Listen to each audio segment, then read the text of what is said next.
Hi යාළුවනේ.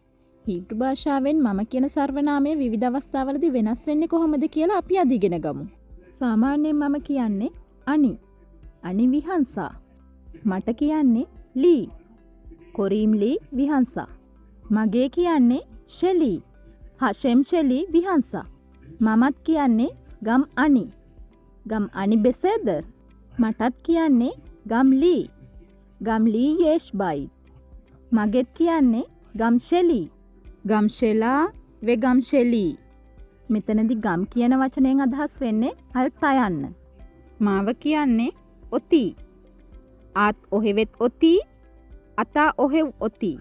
මා සමග කියන්නේ ඉති. බෝ ඉති.